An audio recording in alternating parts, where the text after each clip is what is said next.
We are truly honored to welcome today Elizabeth McIntyre. Elizabeth joined Crain's Cleveland business in 2014 and became publisher and editor in April of 2016. The first 2 decades of her career were at the Cleveland Plain Dealer. Under her leadership, Crain's has been recognized for a renewed commitment to covering women and people of color in Cleveland's business community. She has made inclusion a consistent editorial priority. In a piece she wrote on June 28th, marking Crain's 40th anniversary, she looked back at our city since the turn of the century. One of her observations was that many of Cleveland's leaders assumed their roles in the early 2000s.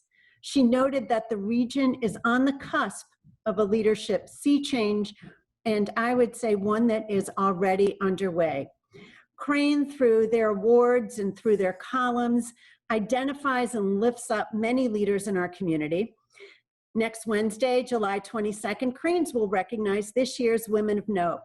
It's a daunting list of accomplished women, and I will say it's a shame that Crain's gives out this award because Elizabeth McIntyre surely deserves to be at the top of this list. She is a proud mother, a wife of another journalist in Cleveland, whose name I can't quite recall, and a proud alum of Leadership Cleveland 2006. Welcome, and thank you for joining us, Elizabeth. Thank you, Mary Ann. It's so nice to be here. And I do want to point out that Mary Ann was one of our women of note a couple years ago. So it just goes to show you the quality of women that are honored every year by Crain's Cleveland business. This is great. And it's so nice to see some of you on this call, some of whom I've worked with, I've been on boards with, some of whom I miss greatly because I haven't seen you in a while, and those I haven't met personally. Hopefully we'll get a chance to do that in the months to come. I've got to tell you, I'm back in the office. I started coming back into the office last week, had been working from home like many of you are for the past 3.5, 4 months. This is unprecedented, and I hear that word all the time, and I use that word, but I know no other way to describe what we're going through right now. And, I think a lot of us are kind of on the edge of our seats, waiting to hear what Governor DeWine is going to say today at 5:30. None of us know. I mean, we're trying our best to make contact with his staff, with his PIO, to find out what potentially could be discussed. And everything is just so uncertain, and we don't know what's going forward. And it's challenging for us individually, but it's also challenging as journalists, trying to sort through a lot of confusing information and making sure that we are giving the best information that we can, that we're not contributing to the confusion. There's so much that's not known about this virus that we're figuring out every single day. And it's also the uncertainty that I see in businesses and with business leaders trying to make the best decisions that they can for their companies and trying to keep it sustainable and also to keep people employed. You cannot underestimate the ripple effects that this virus is causing for business owners. I've heard personal stories of suicides, of mental health crises that are going on with some of the business leaders in our community, and it's heartbreaking. So the toll that will be altogether come about because of this virus, we can't underestimate that. And I think the one thing we can do for one another is be kind to each other. You don't know what somebody else is going through. You don't know the stress that they're under. And if it just means taking a moment to listen to somebody and to consider, we're in a very divided time right now politically. And I think more than ever, we just need to be kind to each other. So we've been on this journey along with you here at Crain's. We're still putting out our print product every week. But of course, we're relying more and more, as you are, on digital. So we are putting out a digital edition as well. And of course, our website and our e-newsletters and everything like that. So what I have noticed over these last few months in talking to business leaders there are companies that are benefiting greatly from this pandemic, especially in the manufacturing space, who made a pivot to maybe not producing what they normally produce, but instead producing something else. So some of these manufacturers are actually seeing record quarters for Q2. They're seeing profits that they normally don't see because they're making straps for ventilators or they're making hand sanitizer. So I think the ability to be nimble has benefited a lot of businesses, but of course there are others that have been decimated who aren't coming back from this, who have made the decision to close. So it is kind of the story of the extremes when it comes to businesses in Northeast Ohio, and we're trying to tell those stories as best we can. What I have noticed is after about the first month, there seemed to be a weariness. We monitor what stories are read, how many page views do they get, all that kind of information that's always coming at us. And there was a switch about a month into this where the coronavirus stories were being really well read. About a month into it, non-coronavirus stories really started leading the pack, where I think people were just tired of it. They were drinking from a fire hose. They had too much information. So we really want to give a steady diet of different types of news, because not everyone wants to read about coronavirus all day, every day. So we found the real estate news has been really popular, and we've been very fortunate in that we were able to hire Michelle Jarboe, formerly of The Plain Dealer, to our staff. She's an excellent journalist. I had the pleasure of working with her when I was at The Plain Dealer. So she really has expanded our real estate coverage, along with Stan Ballard, who's been with us since almost the very beginning of Crain's 40 years ago. So I'm thrilled that we're able to give readers the real estate and development news that they want. And it's a very popular subject matter for us on our website. So, we have been covering all of this stuff the past few months. And then, of course, as everyone knows, at the end of May, with the horrific killing of George Floyd and the ensuing protest calling for racial justice and police reform, the conversation really kind of shifted. And it was necessary. We at Crain's have been really having the necessary and difficult conversations that I think every business, and not only Northeast Ohio, but across the country, are having. And how are we doing in covering communities of color? How are we doing in reflecting the communities and the businesses that are in Northeast Ohio? And while I think we have made strides since 2014, we still have a very long way to go, and we can do better, and we need to do better. And I don't know if Alex Michaels is still on this call, but I was very grateful because Alex reached out early in June and took us to task and said, "You're not doing enough. You're not, you made a promise back in 2014 that you were going to be better at diversity, and I don't see it." And Alex wrote a letter, and I wrote a column, and Alex and I got on the phone and had a great conversation. And he was right. We still need to do better. And a lot of the conversations that we've been having internally go around the fact that, who are our sources? When I look at it, we kind of rely on the same people time in and time again.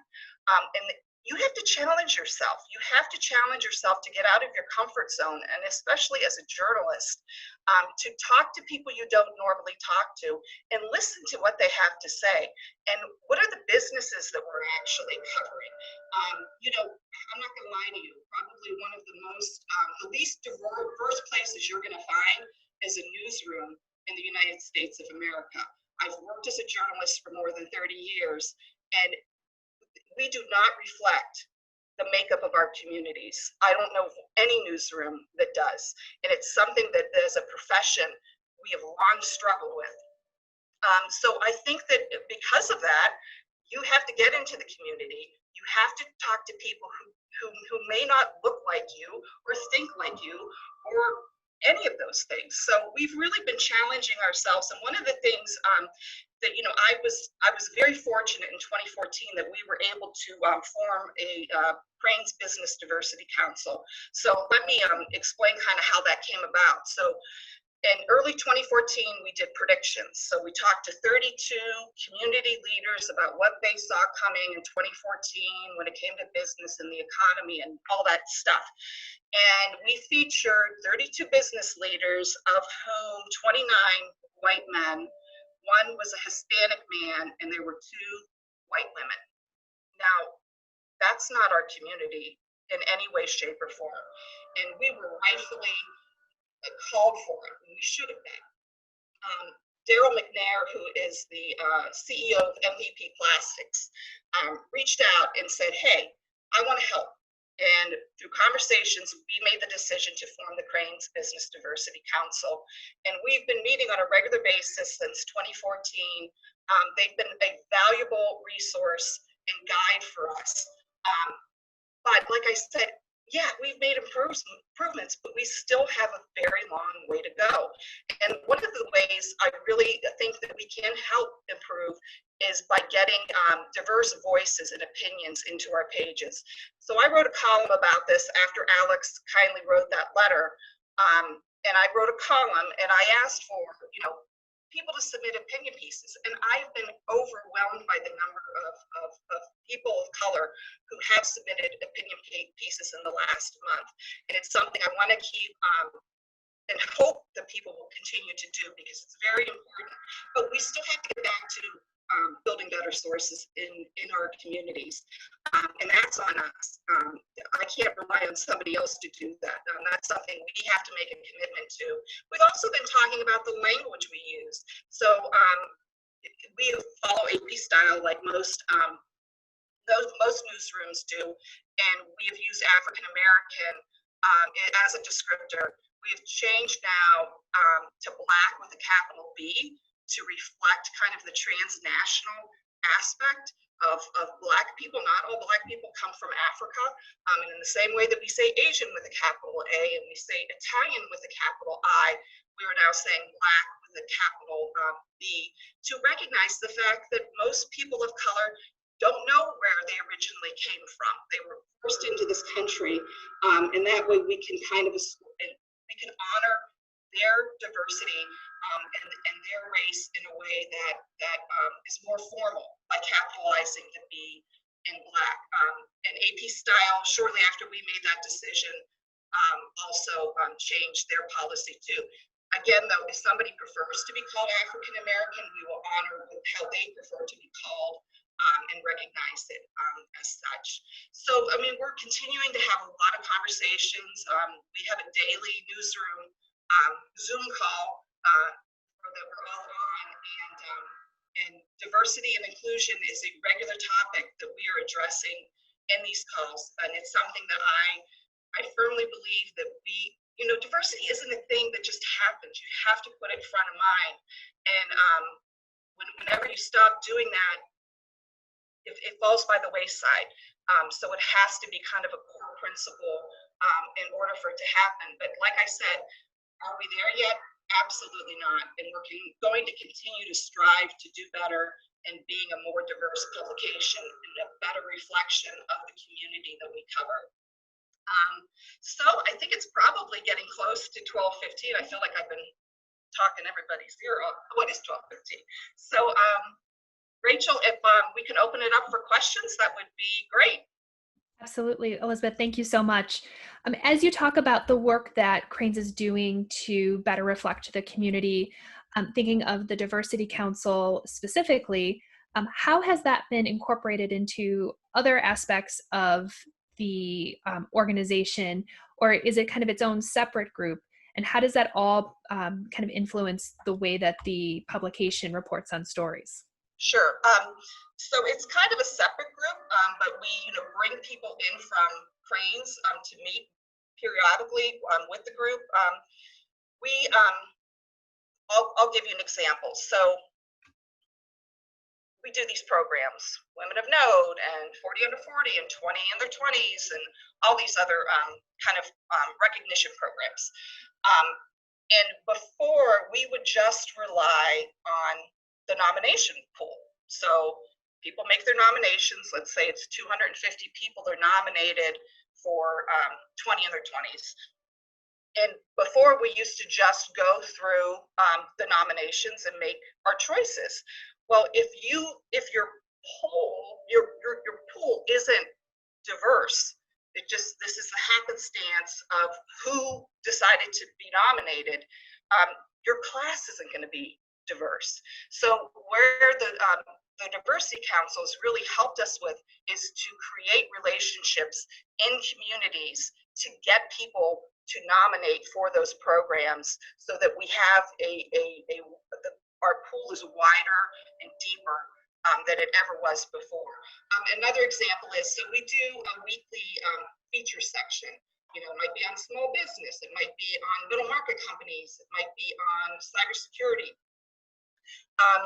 So we can kind of control the topics more than we can with like a news story, because news is news. But a feature story, you can really control who you decide to focus on and interview. And the Diversity Council helps us a lot in sourcing for those stories, and also with story ideas of the trends that they're hearing about in their own communities that maybe we don't have the boots on the ground to hear those stories. So they've really helped us a lot in that way. Continuing the conversations around diversity, you mentioned diversity in newsrooms. How do you see the future of creating more diverse newsrooms? Is there an educational equity component where Black students are less exposed to journalism as a career? And how can we look at that differently? Right. I think, it starts early. And one of the programs that we used to do at the Plain Dealer was a high school journalism workshop, where we would bring students in from the Cleveland school system into our newsroom on a Saturday, and we would work with them for 4 to 5 hours of really creating content and exposing them to journalism. Because let's face it, they're not getting, most kids aren't getting a newspaper in the house anymore. Most adults aren't getting a newspaper in the house anymore. They're getting their information from their phones, and they don't see who's actually producing it. So I think that we have to start at an earlier age of building that muscle, and also understanding of how news is actually produced and the value of it, so that eventually, hopefully, we can tap into a more diverse workforce for newsrooms. So, kind of switching gears a bit, what are your thoughts on some of the new journalism collaborations and nonprofit journalism models in the face of reduced advertising revenue to support news? For example, is Crain's participating in the Northeast Ohio Journalism Collaborative or the Documenters Project? No, we're not yet, but I have been in discussions about doing that. I think it's great. I think any way that we can better cover communities at the grassroots level, the better off we are. And I applaud all the efforts. I love the fact that they're thinking of creative ways to finance, whether it's through grants. There's a lot of nonprofits, foundations that are throwing support behind these efforts. And I think the more ways we can tell people's stories that aren't being told, the better off we're going to be. So I applaud these efforts of kind of getting into the non-traditional space of news, of covering communities. And in thinking of that space, is there room in Cleveland for 2 business news publications, thinking of the new Cleveland Business Journal?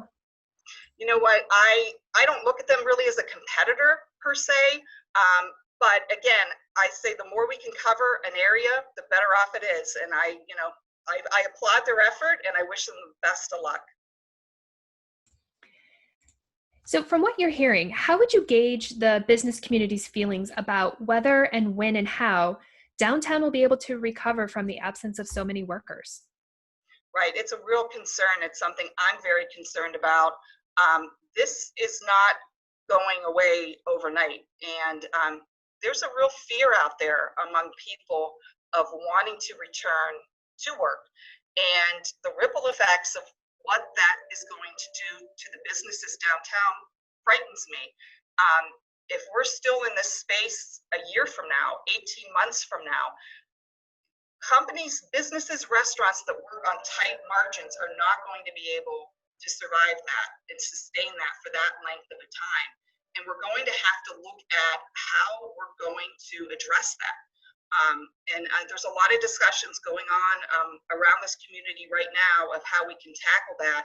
But I also worry about, we've neared into 20,000 people living in downtown Cleveland. So we've got a residential population. This is a neighborhood now, in a way that it wasn't 15, 20 years ago. And what you saw happen around the curfew in early June when the protests happened, I mean, a lot of people were living downtown were not able to move about freely. We're not able to get to the grocery store for several days in a row. Well, that has a chilling effect, and that worries me about the residential impact too. So all of these things, this ecosystem, it's pretty profound what's happening with downtown right now. And I've been encouraged because I was downtown probably sometime in May, and it was a ghost town. And now that I'm back downtown in July, there is more activity going on. But I look out my window and I see two restaurants catty corner from each other that have closed in the last 6 weeks. So that's very concerning to me. And as we begin to look ahead, what do you think are some of the greatest challenges on the horizon for Cleveland? I think, the issue of race, Cleveland has a horrible race problem. When you look at where we stand in terms of other cities and where we rank, it's not good. We have too many people in Cleveland who are not making a living wage. We have a workforce development problem. Before the pandemic hit, I could not talk to a CEO who did not mention workforce development. And yet we've got people in Cleveland, in Northeast Ohio, who are not making the amount of money they need to make, who are working 2 to 3 jobs just to eke by. So we have to figure out a way to connect that. And I think that's a business problem. And if we can solve that business problem, we're going to solve a lot of societal problems along with it. And the poverty in this city has got to be addressed. And as we think about these challenges, journalism very much has the ability to shape that narrative, not only in just reporting the news, but kind of the opinions around them. So how do you at Crain's now, and as you look ahead to these more challenging issues, approach this when, your journalists and staff may have personal feelings and opinions, but they're also trying to stay neutral? Right, and I think, we have a lot of conversations around that, and